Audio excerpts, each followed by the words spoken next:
And let's talk about who's the most underrated Detroit Lion. I mean, a lot of times when you talk about people that's underrated, you talk about offensive linemen or people who do the dirty work.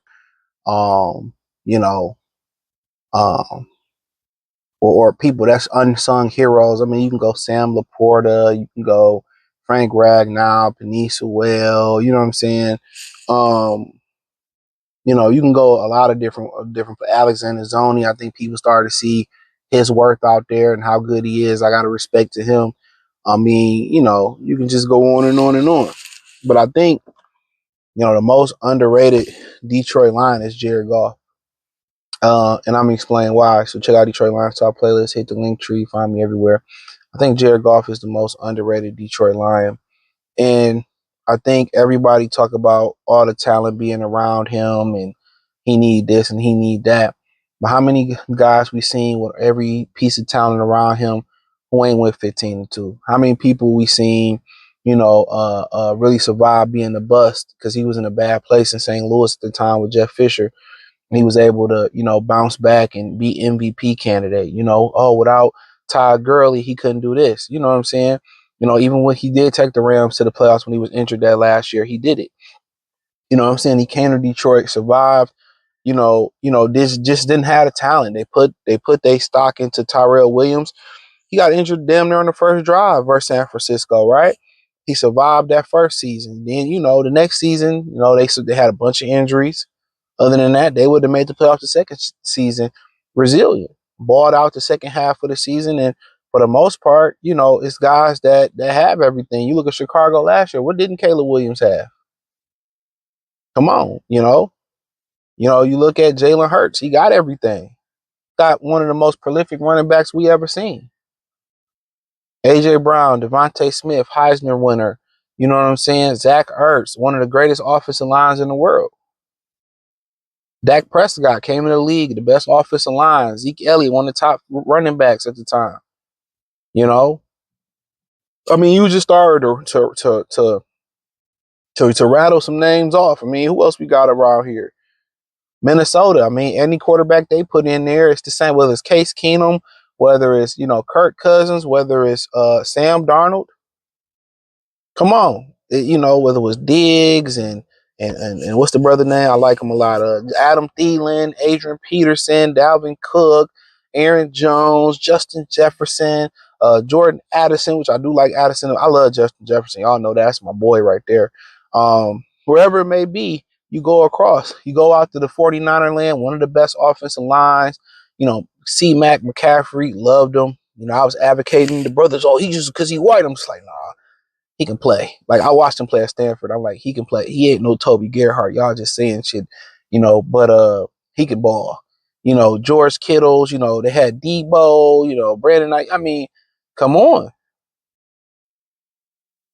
Come on. Golf is, when you look at what Golf is able to do, you know what I'm saying? Is I think he's learned the concept of defenses.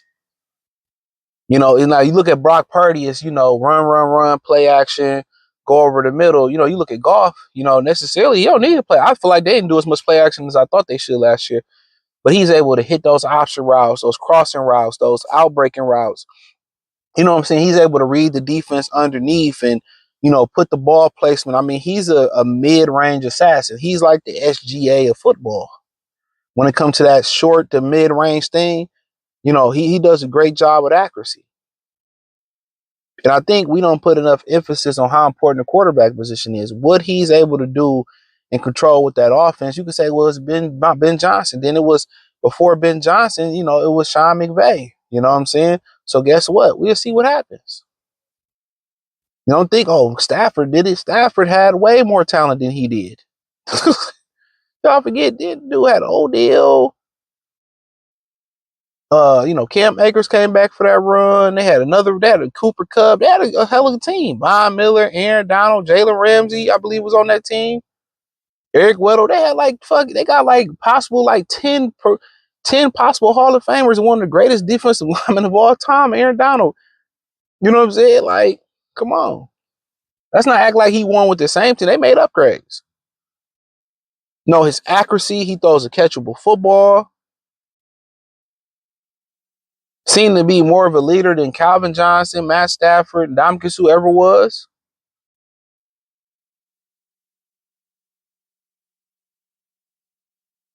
No, it's the way he commands his troops is a beautiful thing. The way he commands those troops is truly beautiful. So, um, I think he's the most underrated and the most important. Without him, it's a wrap. It's a wrap. And then when he catch fire, he catch fire. It ain't like he catch fire for a second or he catch fire at the end of it. He catch fire, he on. And then you talk about him on third down. I mean, for you to go third and empty or to throw the ball on third down, even though most of the time they going for it on fourth, so they fucking with another down. And for you to trust the quarterback, he got to have balls to steal. In the crunch, he came through more than he hasn't come through in the crunch time. When the Lions need a drive, he come through. Would you like them to be mobile? Yeah, being mobile is a plus.